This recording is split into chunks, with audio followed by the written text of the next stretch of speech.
नमस्कार दोस्तों, स्वागत है आपका हमारे इस चैनल धूप धुनुची आरती में। दोस्तों, आज जो है हम बात करेंगे कि देवी पूजा के लिए उत्तम घंटी जो है कौन सी है। क्योंकि ये आप में से कई लोग जो है मुझे कई बार मेल करके ये विषय पूछते हैं कि दादा, क्या देवी पूजा के लिए हमें वृक्ष घंटी का ही इस्तेमाल करना चाहिए या फिर जो है गरुड़ घंटी में ही पूजन कर सकते। गरुड़ तो लक्ष्मी नारायण के पूजन में इस्तेमाल होता है, वैष्णव पूजन में इस्तेमाल होता है, तो क्या वृक्ष घंटी करना चाहिए। एक जन ने मुझे तो सिंह के मुख वाला, शायद जो है सिंह के मुख वाला ही होगा, सिंह के मुख वाला एक घंटी जो है, पुरानी घंटी है उनकी काफ़ी, जो है दक्षिण भारत में वो रहते हैं, नहीं महाराष्ट्र में रहते हैं। तो उन्होंने मुझे भेजा कि कहा कि दादा, ये हमारे घर पे जो है प्राचीन एक घंटी है जो कि शक्ति पूजा के, तो क्या सभी को जो है इस प्रकार के घंटी के माध्यम से ही जो है देवी पूजा करना चाहिए। पर अभी तो इस प्रकार का घंटी बहुत कम मिलता है, तो दादा क्या अभी हम लोग जैसे कि नॉर्मल घंटी का इस्तेमाल करते हैं वो सही है या नहीं। देखिए, साधारणता जो है गरुड़ घंटी एक जो है वो मिलता है, और जो है ये भी पुरानी घंटी है, काफ़ी पुरानी घंटी है एक्चुअली। ये ना इतना भारी है, ये उठाकर बजाना काफ़ी मुश्किल होता है सच कहूँ तो। ये गरुड़ देवता की घंटी है, ये जो है ना गरुड़ देवता की ही घंटी, गरुड़ देवता, ये देखिए इसमें गरुड़ देवता के ही मूर्ति जो है ये है। ये एक्चुअली मेरे जो पुराने रिलेटिव्स, मतलब जिनके उम्र हो गए थे, वो कहते थे कि ये जो है ये जय विजय की घंटी है। तो जय विजय वाली घंटी मुझे तो नहीं पता, मुझे तो कहीं पर उसका कोई उल्लेख कभी नहीं मिला कि जय विजय वाली घंटी जो है मतलब यहाँ पर क्योंकि दो जन हैं तो इसलिए उन्हें जय विजय बना देते हैं। पर जहाँ तक घंटी जो है, मतलब ऐसे घंटी सभी के पास, हमारे परिवार में बहुत सारे लोगों के पास ऐसे पुराने घंटी है, तो वो इन्हें जय विजय घंटी बोलते हैं। तो यहाँ पर दोनों गरुड़ देवता हैं। मैंने जब घंटी दुकान में पूछा था कहीं, तो उन्होंने बताया कि नहीं, ये गरुड़ घंटी ही है, गरुड़ देवता के जोड़े में जो है मूर्ति है।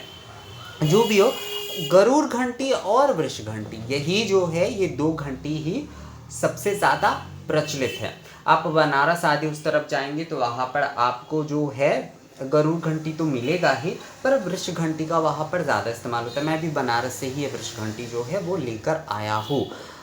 तो मुझे ये वाली घंटी बहुत प्रिय है, क्योंकि पहली बात तो ये बनारस से लाए हैं और इसका आवाज़ जो है ना बहुत ही अच्छा मुझे लगता है दोस्तों।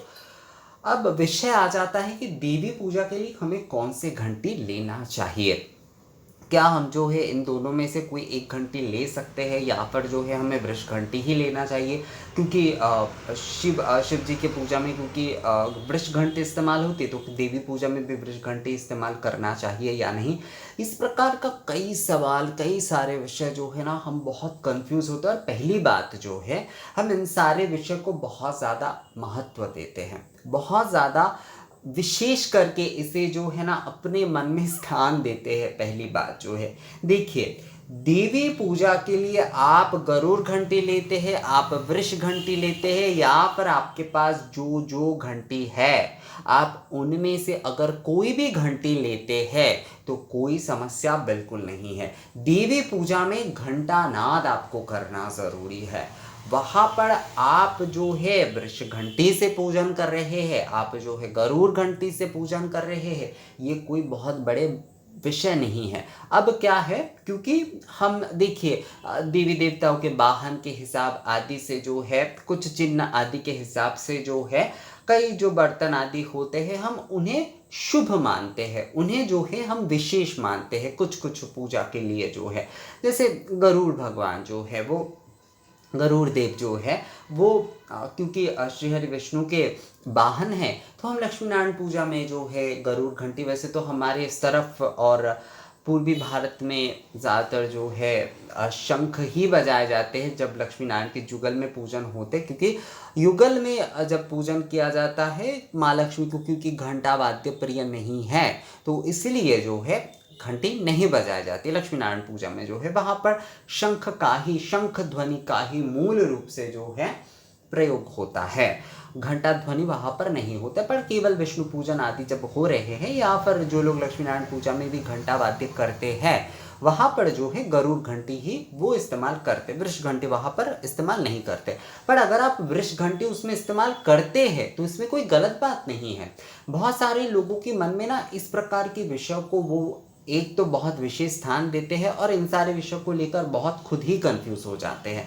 तो आप वृष घंटी इस्तेमाल कर रहे हैं, आप गरुड़ घंटी इस्तेमाल कर रहे हैं, ये कोई बहुत बड़ी विषय नहीं है। घंटा ध्वनि आपको करना है। जो आप साधारणतः घंटा पूजन देखेंगे उसमें कहा जाता है जय जय ध्वनि मंत्र माता स्वाहा। ये जो है सभी घंटा पूजन में किया जाता है। अब कुछ लोग जो है गरुड़ देवता घंटी में जो है कुछ महापूजा आदि विशेष पूजा आदि में गरुड़ देवता के पूजन घंटी के ऊपर किया जाता है। वृष नंदी देव के पूजन जो है घंटी के ऊपर किया जाता है, शिव पूजन या फिर ऐसे कुछ विशेष नियम में। पर घंटा जो होता है वो ध्वनि तत्व का प्रतीक होता है, वो ध्वनि का प्रतीक होता है, वो नाद का प्रतीक होता है। ये जो हम ओम ये उच्चारण करते हैं दोस्तों, घंटा ध्वनि शंख ध्वनि ये ओम ध्वनि का ही प्रतीक है। हम क्यों जो है आरती के समय घंटा वाद्य कर रहे हैं, हमें जो है घंटा वाद्य करना चाहिए या फिर ऐसे कोई मंत्र आदि या फिर जो है ऐसे श्लोक हमें रटना चाहिए जब हम आरती कर रहे हैं। इसके पीछे का कारण क्या है? बाहरी किसी भी प्रकार का कोई आवाज़ आदि जो है हमारे मन को विचलित पहली बात तो ना कर पाए, और ये जो घंटा ध्वनि है ये हमारे विश्व ब्रह्मांड की जो नाद है यानी कि जो शब्द ध्वनि तत्व है उसके साथ मिलकर जो है हमारे मन को एकाग्र करके रखता है, हमारे मन को बांध के रखता है। तो इसीलिए जो है ये ओम का प्रतीक है, ये ओमकार ध्वनि है। शंख ध्वनि घंटा ध्वनि ये जो है ये ओमकार के प्रतीक है। तो आप वृष घंटी बजा रहे हैं, आप जो है गरुड़ घंटी बजा रहे हैं देवी पूजन में, ये बिल्कुल कोई बहुत बड़ी विषय नहीं है। आप लोग ओम अगर देखते हैं, ओम जिस प्रकार से लिखे जाते हैं तो उसमें उसके सबसे ऊपर एक बिंदु होता है, उसे कहा जाता है नाद बिंदु। घंटा ध्वनि आदि ये जो ध्वनि तत्व होते हैं, ये जो हमारे मंत्र शक्ति जय ध्वनि मंत्र माता स्वाहा, ये साधारणतः जो घंटा पूजन के मंत्र है, तो इसका अर्थ यही नाद है।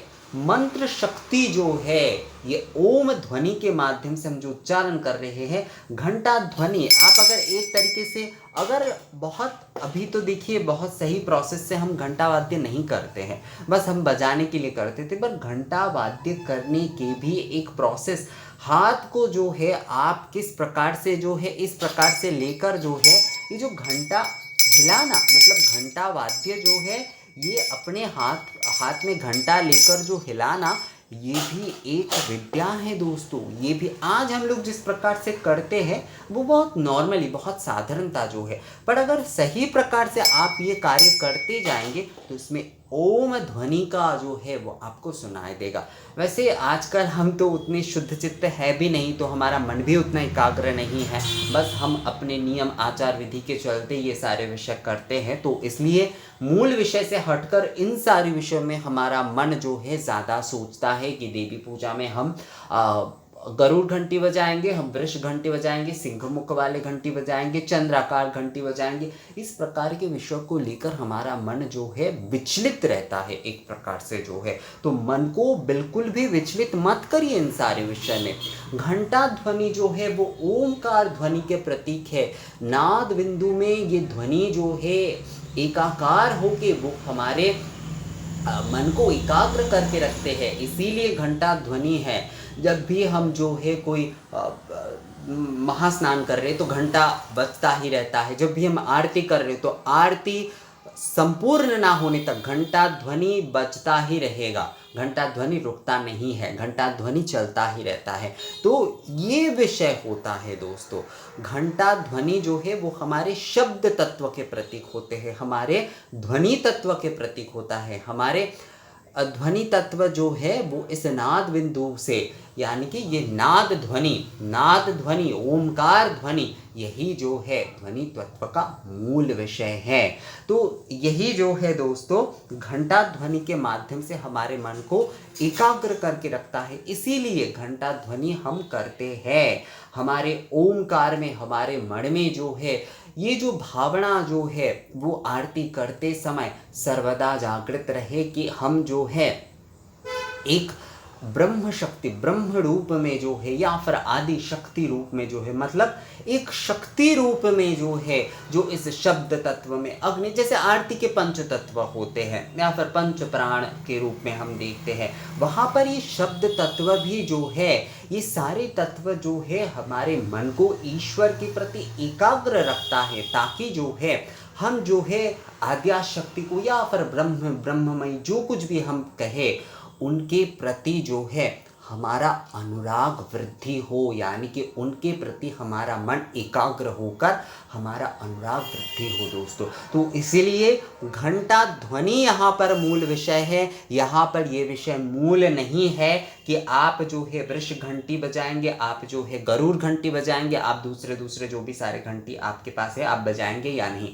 आपके पास जो भी घंटी है आप उस घंटी को बजाते हुए ही जो है आप देवी पूजन करिए, कोई उसमें समस्या नहीं है, उसमें किसी भी प्रकार की कोई समस्या नहीं है दोस्तों। आप जो है जो भी घंटी आपके पास है आपको कुछ अलग से खरीदने की ज़रूरत नहीं। बहुत सारे लोग मुझे कहते हैं कि दादा शिव पूजन करेंगे तो क्या हमें वृष घंटी का ही इस्तेमाल करना है। एक जन ने मुझे एक दिन मेल करके कहा कि हम जो है दादा घंटी भी नहीं बजाते शिव पूजा में क्योंकि हमारे पास तो वृष घंटी नहीं है। तो मैंने उनसे कहा कि ये आप जो है ये आप मन को बहुत विचलित बना रहे हैं। तो इन सारे विषयों में ना उलझ कर जो है जो आपके पास है उस ओमकार ध्वनि स्वरूप घंटा ध्वनि को करते हुए ही आप आरती करिए, कुछ उसमें समस्या नहीं है। हर घंटा ध्वनि में आपको ओमकार ध्वनि ही मिलेंगे। अब विशेष पूजा जहाँ पर कि विशेष कुछ देखिए, हम साधारणता पूजन आदि करते तो हमारे लिए ये सारे विषय ज़रूरी नहीं है। हमारे लिए अगर हम इस मूल तत्व को समझे कि ये ओमकार रूप ध्वनि है तो वही हमारे लिए सबसे बड़ी बात है दोस्तों। तो ओमकार ध्वनि स्वरूप घंटा ध्वनि को हमें करना है।